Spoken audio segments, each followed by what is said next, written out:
Vsteaming, yoni steaming, vaginal steaming, no matter what you call it, a lot of people are talking about it and it seems to be growing in popularity. But what is vaginal steaming and how does it work, if it works at all, and how can you do it safely? What are some of the other things that you need to keep in mind if you are considering doing this practice? Hi there, I'm Dr. Carmen, and thank you so much for tuning in to the Period Problems podcast. This is episode 3, and so if you are new here, thank you for your support and consider subscribing if you enjoy this content. And if it is not your first time here, then thank you so much for your support and welcome back. Today we're going to be talking about PCOS and excessive hair growth and what to do about it. So some natural strategies to reduce excess hair growth. We're also going to be talking about an article about periods and the workplace. I'm also going to be answering the frequently asked question about vaginal steaming, and we also have a hormone health hub of the week as well as the tip of the week. So thank you so much for being here, and I hope you enjoy this episode. If you have PCOS and you have unwanted excess hair growth on your chin, on your upper lip, chest, tummy, then you know the struggle to keep that hair growth under control. What's worse is that you may be having unwanted hair growth in certain places, but hair loss on your head. And if you are going through this, then I'd like to share with you some things that you can try to keep that excess hair growth under control. These are all natural approaches to managing hair growth, and they can be done in conjunction with any treatment that you may be currently on. And so the first thing is to get your insulin resistance under control. One of the driving factors that causes excess androgens, which is male type hormones, which is the foundation of what PCOS is all about, is insulin resistance. Now, when you are insulin resistant, your body doesn't actually respond to insulin as it normally should. And insulin is a growth hormone. It also triggers the excess production of male type hormones, also known as androgens.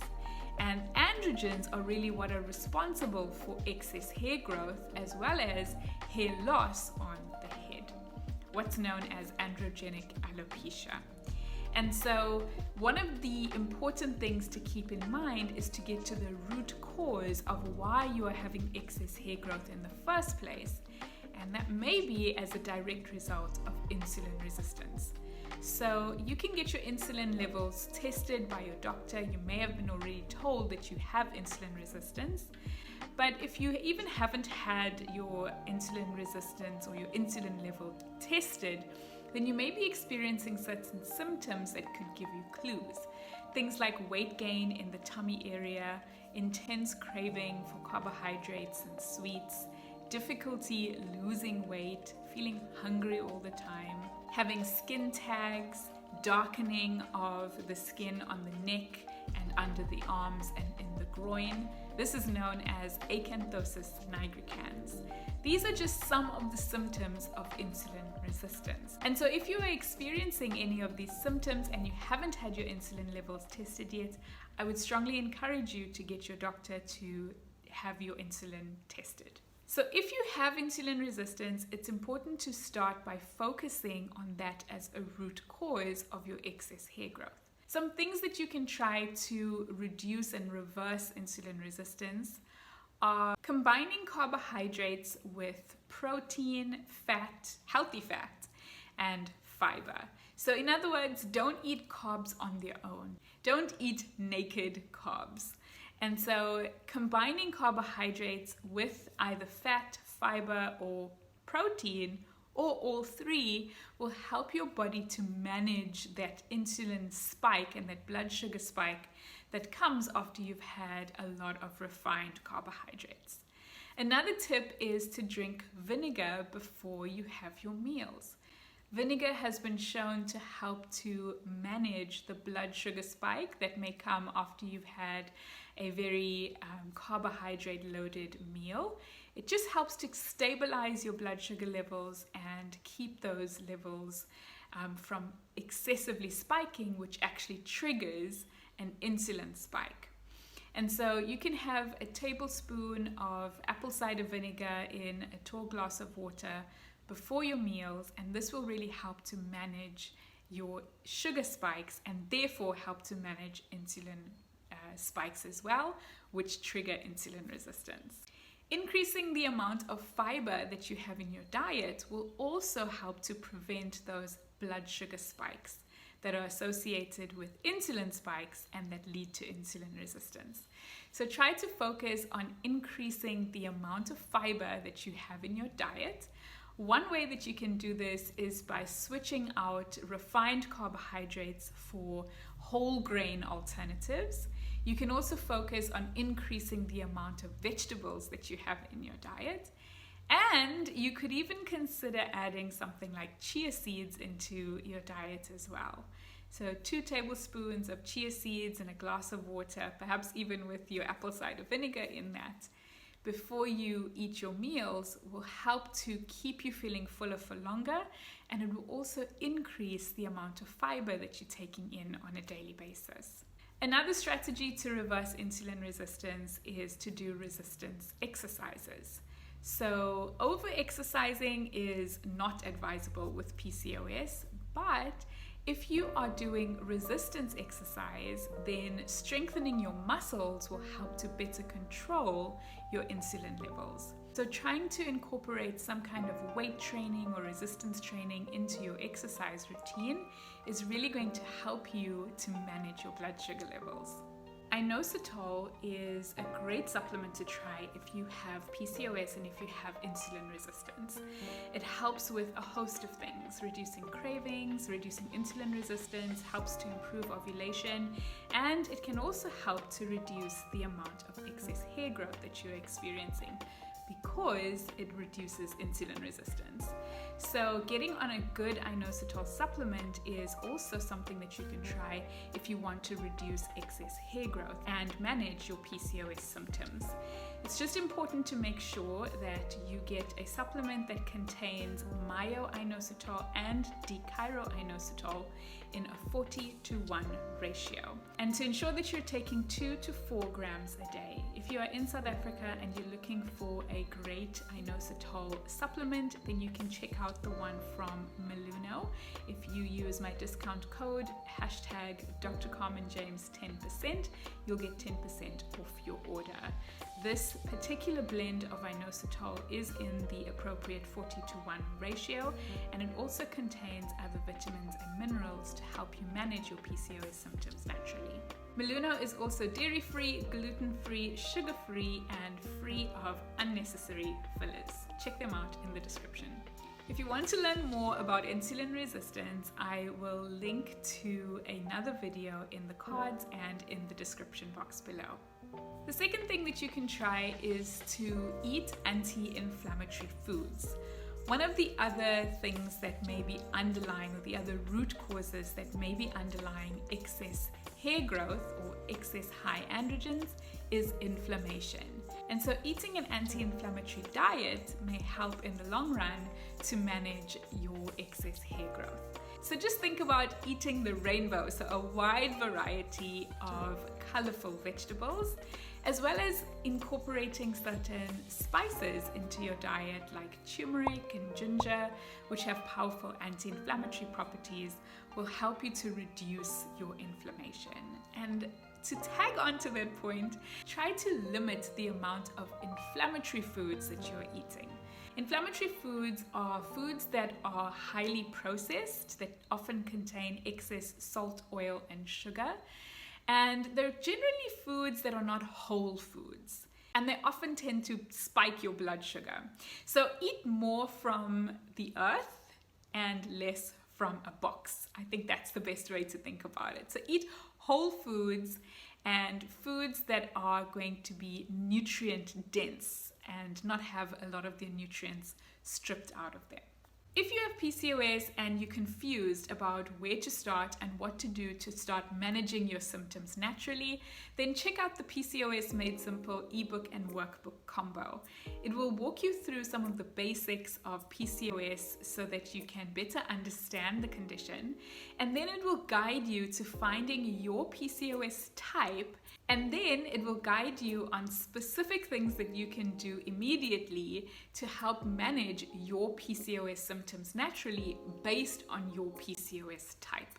There's also a list of blood tests that you can request from your doctor, a list of supplements that you can take, as well as PCOS-friendly recipes that you can try. They're all super delicious, naturally gluten-free and dairy-free, and there's something in there for everyone. You'll be able to find recipes whether you eat meat or whether you're vegan or vegetarian. These recipes were specifically designed for you if you want to start eating in a way that helps to manage your PCOS symptoms, but you're confused about where to start and what to eat. So go ahead and check that out in the description below. And if you're looking for extra guidance and help, I do have a PCOS 6-week coaching program that walks you through the basics of PCOS. So each week there's a different aspect of PCOS that you will be learning about, and you will have a session with me, an hour-long session each and every week as you're going through the program, so that I can help to guide you and give you some feedback with regards to your specific needs. So I'll leave a link for that in the description as well. Another way to reduce excess hair growth is to reduce or limit or even stop caffeine. If your body is really stressed out, and if you are experiencing a chronic medical condition, and especially if one of your root causes that is driving your condition is stress, then having lots of caffeine in your diet can actually make that worse.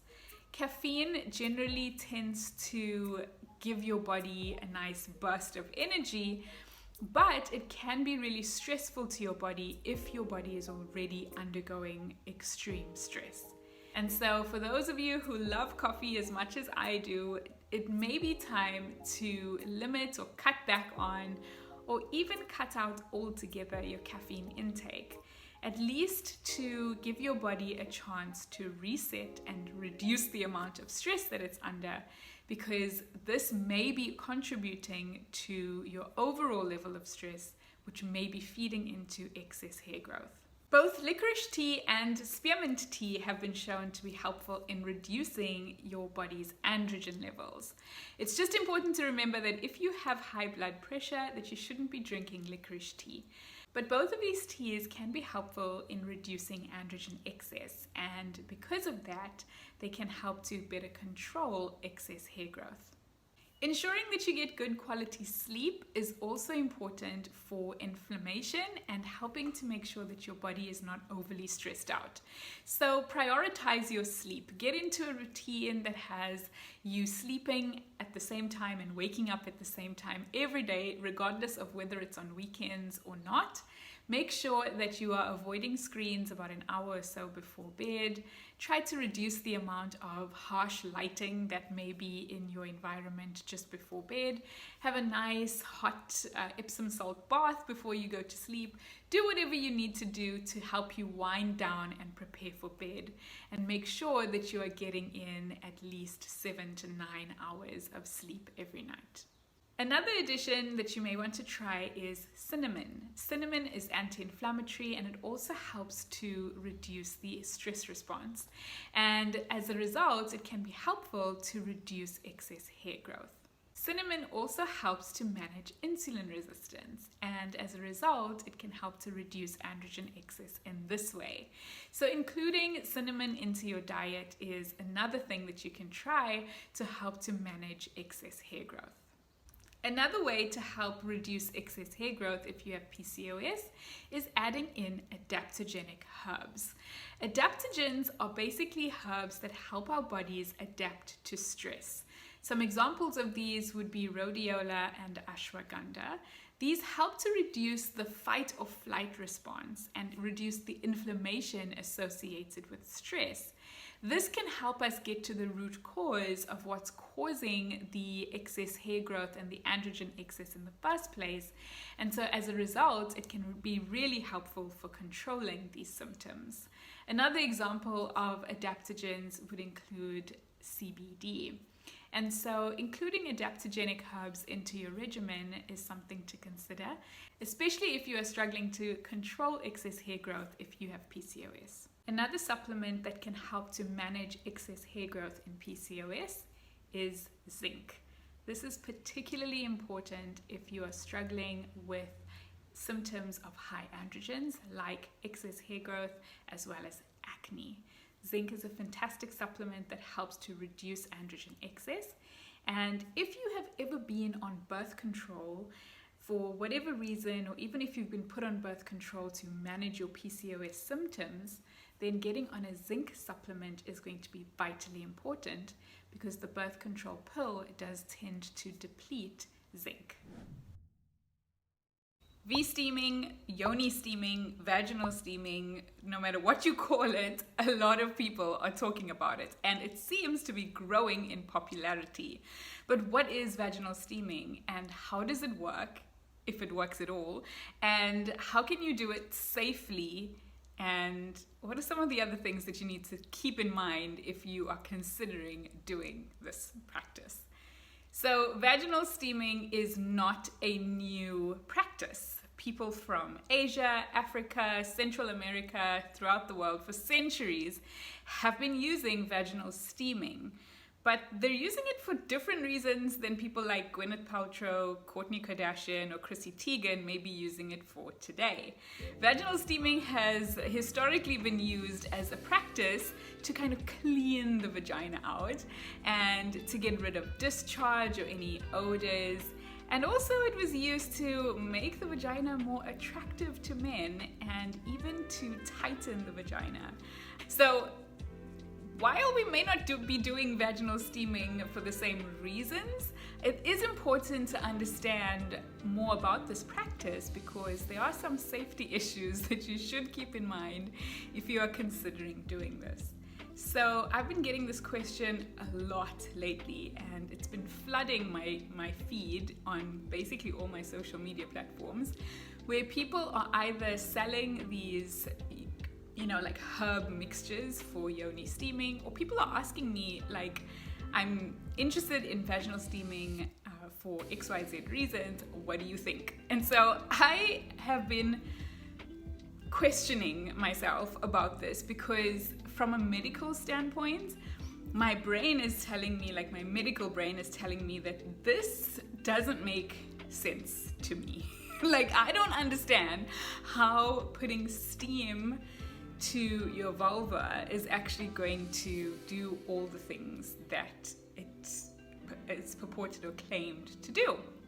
Because people are using vaginal steaming, I'll just read a list of things that people are saying that they're using vaginal steaming for. So to detoxify the uterus, to balance hormones, they are using it for recovery after childbirth, to increase fertility, to relieve hemorrhoids, to increase energy, to have fewer headaches. It's been used for stress and depression relief as well as pain relief. It's like, it doesn't make sense to me how putting steam to your vulva is going to do all of these things. And so I looked into it to find if there was any studies or anything, any scientific data that could tell me, number one, does this work? But number two, how does it work? Because my mind is like, I can't figure out how this would work. And the reason is because the vagina is like a sock, right? So it's more like a sock than like a pipe, right? That is like always open. If you think of a sock, I mean, until you put your foot into a sock, it's actually collapsed on itself. And so if you are steaming the vulval area, that steam is actually not gonna get, like this actual steam is not going to penetrate or like diffuse up the vaginal canal. It's just not like, it's not possible to do that. So, okay, maybe we should take a few steps back. How do you actually do yoni steaming, or how is vaginal steaming done? Well, typically you take some kind of herb mixture. People use herbs like basil, mugwort, rosemary. There's a whole lot of things that people could put into these herbal blends. including the other day I watched a video that was sent to me where people were adding onions and garlic and cinnamon. It's like, I don't know, it's like, I feel like there's an infinite number of spices and herbs that could be added into a yoni steaming blend. But essentially, the herbs are steeped in boiling or hot water, and they're left to sit there, and then that steam that is given off from the hot water mixture is what is used for the steaming process. So typically you would either sit on like a little chair that has a hole cut out, or you could even put a bowl of the hot water with the herbs into the toilet and then sit on the toilet. But essentially you would need to be sitting on top of the source of the steam and then cover yourself with a blanket or like a sheet or something to avoid the steam from escaping. And typically I've seen that you could sit there for anywhere from 20 minutes to an hour. Now you could do this at home, but there are some like spas that actually provide this service. And essentially, you know, what's claimed is that steam that's infused with the herbs is what actually has the effect on your body. Now, don't get me wrong, people who have done yoni steaming and who have done this practice, they swear by it. Like, people will have given rave reviews about this practice, but to me it doesn't actually make like logical sense, because the vagina is like a sock, right? So the steam is actually not going to get up into the vagina. But if I think about it, like, how could it possibly work? It could possibly work by, so the heat from the steam could potentially like cause the blood vessels around the vulva area to dilate or get larger, which would mean that if there was any like herb residue, like the oils or the chemical components of the herbs that actually evaporated into the steam, they could potentially be on the skin and then get absorbed via the skin. That's, for me, the only like logical way that the actual herbal components of the plants would actually get into your bloodstream and cause some kind of effect, if any. That's really my thinking around why it may help. Also, if you have like increased blood flow to the vulva, it may actually give you a sense of rejuvenation and may help you to feel cleaner. If you think about doing a facial, how steaming your face makes your pores open and actually makes you feel like your skin is a lot cleaner than it was before you started steaming.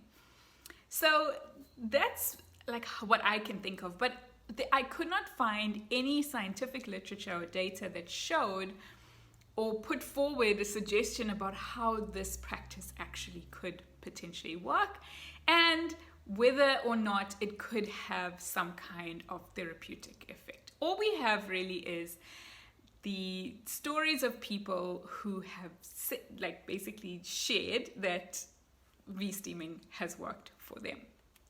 So now it comes to a question of, well, this practice has been going on for many, many years in many civilizations, and it's something that has been claimed to be effective, but we actually don't have the science to prove it. So now my brain goes into a question of, well, just because we don't have the science to prove it doesn't necessarily mean that it is not effective. And the reason why I say that is because if you know anything about the history of modern medicine, you'll know about the Flexner Report. Now, back in the day, medicine was herbalism. It was traditional medical practices. It was things like vaginal steaming, and it was the indigenous knowledge systems of the day, and the doctors of the day were really plant medicine men and women, and they really knew about the medicinal properties of different plants, and they, through trial and error, through divine inspiration, they used the plants at their disposal to help to treat people. Now, that was the only medicine that was available. But what happened is that when the Flexner Report was basically a report that was written to basically villainize the indigenous knowledge systems of the day. So essentially the Flexner Report basically said that there were too many medical schools in the United States, and it said that the practices of like plant medicines and homeopathy and all these other like alternate medicine practices were essentially like not valuable. So they were basically like woo-woo and, you know, snake oil, and they didn't work and they were unscientific. And so half of the medical schools were shut down, and the preference for pharmaceutical medicines took over. And really, this is where we first started to see practices like herbalism and homeopathy, etc., natural medicines, plant medicines, being pushed to the side and being, basically shut down in favor of pharmaceutical medicines. And so, because of that, the teachings in medical school became pharmaceutical based. And so what that meant is that plant medicines were not studied, and these indigenous knowledge systems and these practices were not studied. There wasn't any scientific backing to them because pharmaceutical companies needed people to be using medicines, and so the clinical trials that were done using these pharmaceutical medicines. There wasn't any money to be made essentially by the pharmaceutical industry by proving that plant medicines actually did have value. And so the reason why I am even mentioning this is because just because we don't have the science to prove something doesn't necessarily mean that it is not valuable. And so there are a few concerns when it comes to vaginal steaming or Vsteaming that I just want to put out there, because if you are considering doing this, and if you're considering trying it, and I certainly am considering trying this, there are a few things that you need to be aware of from a safety perspective. The first is that you could potentially burn yourself, okay? So you need to be very careful about the heat of the steam, because you could get scalded, you could get burned, you could injure yourself. There is one of the only research papers that I could find was a case report of this woman who is experiencing prolapse. And essentially prolapse is where the internal organs actually come out of the body. And so in her case, she was having vaginal prolapse, and so essentially the vaginal canal was actually coming out through and protruding out of her body. And so in her desperation, she tried to do vaginal steaming, and she ended up burning herself. And so burning yourself is a real thing. So just be very careful about the temperature of the steam that you are using. If you have any condition that causes you not to perceive pain on your skin, and if you are somebody who has potentially a very high pain threshold, just be careful that you're not using steam that is too hot. The other thing is dosing. So these herbs that are used in these yoni steaming packs, there's no like prescribed amount that you should be using. And so you could potentially use too much of a herb that could potentially be irritating to you, and you could end up having an allergic reaction. So I would suggest perhaps steaming a small amount of the herbs onto your skin first to see if you have any sensitivity to those herbs. And then you could actually go ahead and try the dose of herbs that is prescribed. based on whatever herbs you're buying to do your yoni steaming. The other thing that I would keep in mind is that there's been reports that vaginal steaming can potentially disrupt your microbiome, or those bugs that are so important that live in the vaginal canal. And this may be as a result of the potential irritation that may come from the steaming itself. It may be related to whatever herbs you're using.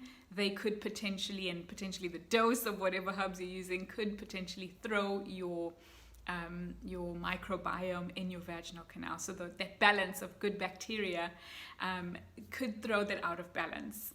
And so just look out for that, essentially. If you are somebody who is sensitive to getting yeast infections, bacterial vaginosis, if you struggle with discharge that is problematic or troublesome to you, then it's possible that this practice may help you. It's possible, but it may also have the opposite effect and cause or trigger an imbalance that may potentially lead to more discharge and more infections. And so keeping that in mind is important. Having said that, I don't really see a difference between vaginal steaming and having a hot bath that has some kind of herbal infusion in it. And so I would definitely suggest that if you are going to be doing vaginal steaming, that you make sure that you dry yourself thoroughly after you have done this practice, because having excess moisture around the vulva area could potentially be the trigger to cause you to have more risk of vaginal infection or even develop thrush. If you haven't already seen my video talking about 11 ways that you can reduce your risk of getting a yeast infection, then I'll link it up in the cards and down in the description below. Another recommendation is to not try vaginal steaming if you are pregnant. So I would definitely not recommend this practice during pregnancy. I also wouldn't recommend doing this while you are actively bleeding, because some herbs may actually increase the risk of bleeding. And so I would avoid exposing your vulva to excess heat and potentially the herbs in the yoni steam while you are menstruating. Another consideration is that if you are getting a yoni steam done at a spa, that you make sure that the seat or the throne that you'll be sitting on has been cleaned thoroughly. So I would just ask them what their practice is with sterilizing the seat or the throne between clients is. So it's unlikely that vaginal steaming will help with the list of things that it claims to help with. And it could potentially be a dangerous practice if not done correctly and if you use herbs that you may be sensitive to. But if you consider all the potential side effects, and if you consider that vaginal steaming is probably not going to be that much different from sitting in a hot bath with herbs in it, and you really want to give this a try, then just make sure that you take the necessary precautions, and I would say manage your expectations. So don't expect vaginal steaming to be the solution to all of your problems, but it certainly is a practice that I think is harmless enough, if done safely, to add into your regimen, whatever your wellness regimen or routine is, to see if it actually does help for you. So I'm curious to know, have you tried vaginal steaming? If you have, please let me know what you thought of it, how it was for you, and whether or not you think that it helped you in any way. I definitely want to give this a try, and I will keep you posted when I do. Our hormone health herb of the week is dandelion. Now, dandelions are commonly thought of as weeds. You may have seen them growing around in your garden, and you may have even picked up the seed head, blown, and made a wish. But essentially, dandelions are an incredibly nutritious herb, and today we're going to speak about why they're so important for our hormone health. The whole dandelion plant can be consumed, and there's different medicinal properties in different parts of the plant. You can have them fresh, you can juice them, you can add them to smoothies, you can even add the leaves fresh to salads, or you can have them dried. So these are dried dandelion stems and leaves. You can use these as a herbal tea. So I generally tend to make an infusion of dandelion, the dried leaves and stems, and have it as a tea. Or you can even use the dandelion root. So this is dandelion root, and you can even roast the root and make dandelion coffee. So I took some of these roots and I roasted them in the oven, and they turn this like darker brown color, and they give off a really nutty fragrance. So you can make a decoction out of the dandelion root. The difference really between a decoction and an infusion is that with a decoction, you actually bring the plant material up to the boil. Decoctions are usually reserved for the parts of the plant that are quite like hardy and tough, so like the roots that need a little bit of extra encouragement before they start releasing their medicinal properties, unlike the dried leaves and stems that easily infuse into boiling water. You would add the roots to a pot with cold water and bring it up to a boil and allow it to simmer in order to extract the medicinal properties out of the roots.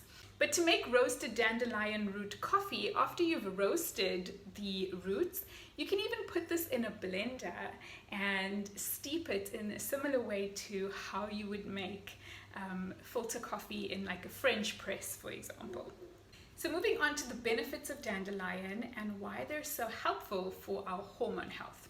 Well, dandelion has been known as a detox herb or a detox plant. And the reason is because dandelion can be used to help you to pass urine.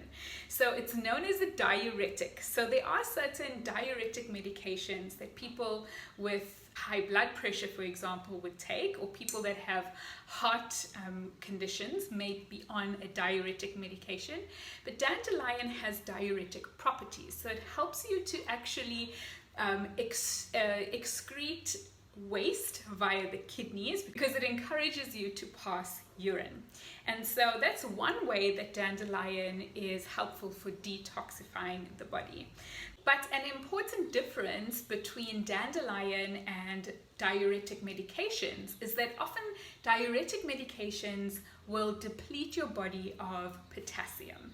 And oftentimes people who are on diuretic medication, they'll have to take a potassium supplement in order to reduce the effects of low potassium. But dandelion leaves are actually a source of potassium. So while they do have a diuretic effect and encourage you to pass more urine and eliminate waste, they don't deplete your body of potassium. And so this always fascinates me how this keeps happening in nature. Often what we find in plant medicines or in certain plants is that one property tends to balance out the other properties. So for example, if you look at fruit has gotten a bad rap because it contains sugar. But in nature, you won't find sugar without fiber.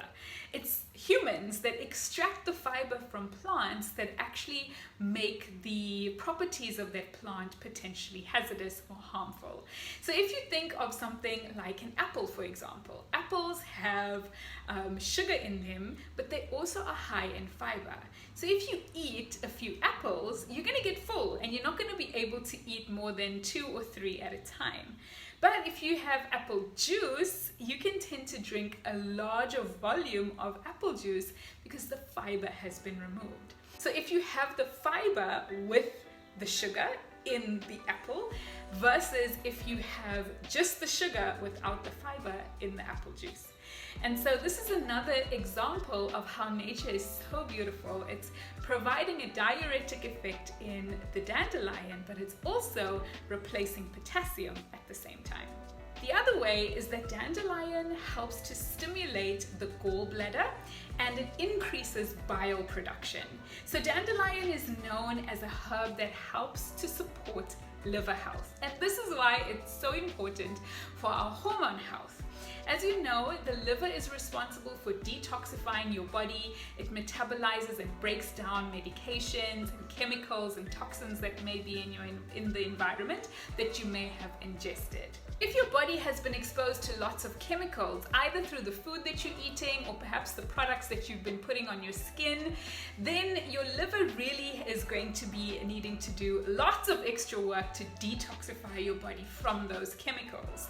But another important function of the liver is it helps to metabolize and break down estrogen. And so this is why our liver health is so vitally important for our hormone health. So the liver helps to break down estrogen and enables it to be excreted via the gut. And so if your liver is under a lot of stress, and especially if your liver is bombarded by lots of chemicals and toxins and perhaps even excess estrogen, then ensuring that your liver is functioning optimally is going to become super important. And that's where Dandelion comes in. It helps to support your liver's health and helps to stimulate the production of bile and helps to stimulate the gallbladder to release bile so that it can begin to digest and break down and eliminate as efficiently as possible. Dandelions can also be used in a variety of other medical conditions. So dandelions help to reduce acne, they can improve eczema and psoriasis breakouts. They also may be helpful in people with arthritis, such as osteoarthritis and even gout, and they can help to reduce constipation. Dandelions also contain vitamin A, B vitamins, vitamin C, and vitamin D. So have you ever called in sick to work because of a period problem? And if you have, did you tell your boss that you weren't coming in because of your period? Well, that is the topic of this article that I found in the Irish Examiner entitled "Periods in the Workplace, We Need to Have a Conversation from the Top Down." And the article was exploring a conversation that was happening on a panel discussion and the responses from the different panelists and them weighing in on what they thought about this topic. But it was based on a survey that was done by a supplement company called Active Iron, which found that 1 in 5 women who were interviewed had taken time off work as a result of their period, and that half of those regularly took off about 3 days every month because of period problems. Many of the women who were interviewed mentioned that their symptoms had been dismissed. In fact, 64% of the 1,000 women who were surveyed felt that their period symptoms were disregarded, and 41% said that they were told to just get on with it. So it's no big deal, you have your period, so what? The world is not coming to an end, you need to carry on working. But it raises the question about how we speak about period problems in the workplace. And this brought up a strong sense of conflict within myself, because I have definitely been in a situation myself where I needed to take time off because of my period, because of period pain specifically. But I always felt conflicted when patients would come to me and ask me for sick notes because they didn't go to work because of their period. I had that judgmental stance that was like, you should probably just take some anti-inflammatories and get over it. But we don't realize, and this is one of the highlights of the article, is that we don't realize how period pain affects people differently. So while my period pain may have been not so dramatic or so intense, and perhaps I was able to take an anti-inflammatory at the time and get on with life, perhaps for other people it's not the same way. And I definitely had that way of thinking that was like, well, does this mean, that every time you have your period, you're going to be taking time off work? And then I started thinking about, was it ethical for me to be writing sick notes for people who were taking time off because of their period? This is like a natural thing that happens every month. But just completely disregarding the level of pain that some people experience when they're on their period.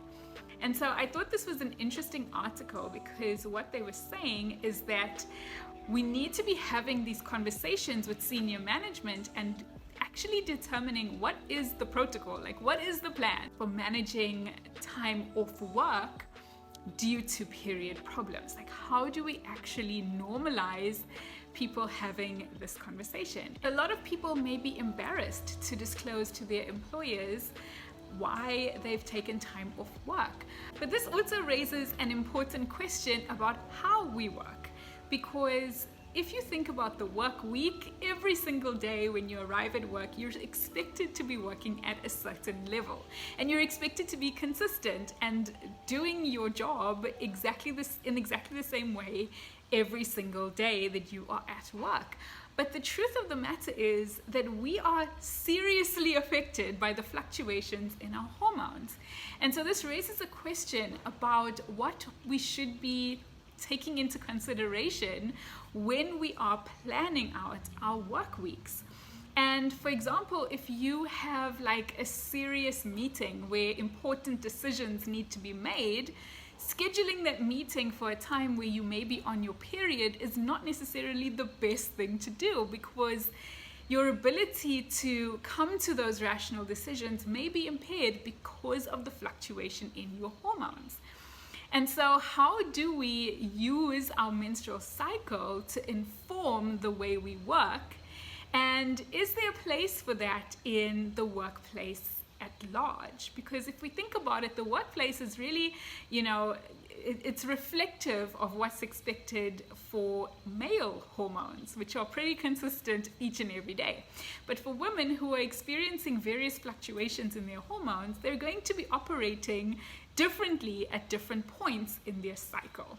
And so I thought this was an interesting topic to kind of ponder and think about. And I'm curious to know, what is it like in your place of work? Do you have certain strategies in place to accommodate for your menstrual cycle? And if not, what do you think about taking this into consideration and planning our work around our cycles? So do you read the labels on your cleaning products? This is a bit of a random question, but it's super important if you want to reduce your exposure to chemicals that could be potentially disrupting your hormones. And this is not specific to your cleaning products. It includes your personal care products, your food, anything that has a label. It is important to get into the habit of reading these labels. And here's why. There are chemicals in the products that we use on a daily basis that could potentially be disrupting our hormones, also known as endocrine disrupting chemicals. And there are a ton of these chemicals out there. So why am I asking you to read your labels? Well, this is the first step when trying to become more aware of how exposed you might be. The fact of the matter is that we are exposed to these chemicals in multiple different ways. We may be using them to clean our homes. They may find their way into our food. We could be applying them onto our skin, onto our hair. We're basically bombarded by a chemical soup on a daily basis without even realizing it.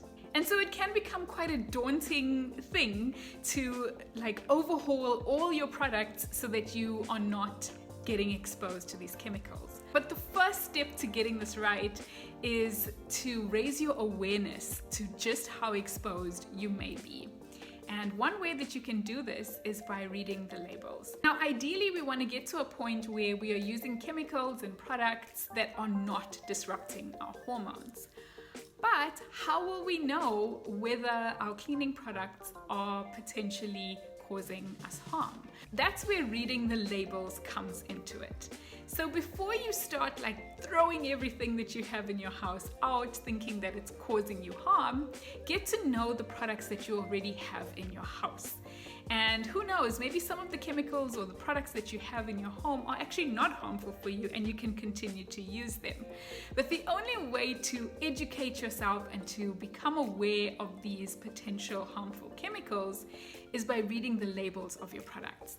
And so there's a few ways that you can do this. Obviously, you can just look at the ingredients list, and if you know all of the products that are listed in the ingredients label, then you can make a decision based on your knowledge of what's actually contained in that product. but a lot of products contain chemicals or components that we can't even pronounce. And so it may be a little bit challenging to determine whether those chemicals are harmful or harmless. And so there are a few things that you can do to try and streamline the process and make it easier. So one method is by downloading the Think Dirty app. Now this is an Australian app, I believe, and essentially what you can do here is you can scan the barcodes of your products, and Think Dirty will throw up the components of that particular product and give it a rating score telling you whether it's dirty or clean. In other words, whether it contains harmful products or whether it is safe for you to use. And the thing here is that it's nice and easy. It's something that you can quickly implement. If you go out shopping, you can just grab your phone and scan different items to determine whether or not those items are safe. Being an Australian app, it is limited because not all of the products that are available in your country will necessarily be listed on the Think Dirty app. So there may be a few restrictions with regards to what you can actually find on the app. It can be a little bit frustrating if you're scanning like 10 items and only one of them is on the Think Dirty app. They base their results on their database. So whatever has been entered on their database is the information that they have. So if you scan an item that is not on their database, you won't be able to get the information about that product. However, it will give you some important clues with regards to what to look out for in other products. So a classic example is perfume. If you pick up a product and it's in the label, it's listed that it contains perfume, don't buy that product. Perfume is one of the chemicals or components in products that is classified as an endocrine disrupting chemical because it's an umbrella term that is often used to label a group of different fragrances and chemicals. So fragrances can be very disrupting to our hormones, and ultimately if you have a product that either says on the label that it contains perfume or parfum or fragrance, then chances are that that product is not good for you. Now there are some brands that do have natural fragrances, and so getting to know what each brand means by the word fragrance can be a little bit difficult because, like I said, the term fragrance or perfume is usually an umbrella term that is used for a number of different chemical components. Even if you scan one item and you find information on that item, you can learn a lot about the different chemicals and ingredients that are contained in that product, and that will help you to inform future purchasing decisions. Another way to better understand what chemicals are inside your products is by going to the Environmental Working Group's Skin Deep website. And I love using this to better understand what is inside my products. So what this is, it's a manual way of doing what Think Dirty does. So instead of scanning the barcode on the EWG's Skin Deep website, you can enter individual ingredients and search them to find out more about what that particular ingredient could be doing to your body. And so I will link the website for you in the description below. But this is a great thing to do for the products that you already have in your home. So what you could do is perhaps take a cleaning product or a personal care product, read the label and type in the individual ingredients contained in that product to start learning more about how that product could potentially be harming you or whether that product is potentially safe to use. And that information will inform whether you continue to use those products or whether you seek out an alternative. So learning to read the ingredients labels is a skill that does take time and patience, but ultimately once you get the hang of it and once you know what to look out for, it's going to make your life a lot easier when it comes to whether you decide to purchase certain products or not. Thank you so much for watching. Leave your comments, questions, and suggestions for future episodes in the comments below. Don't forget to subscribe and watch the next video on your screen because that's the one YouTube thinks you should watch next.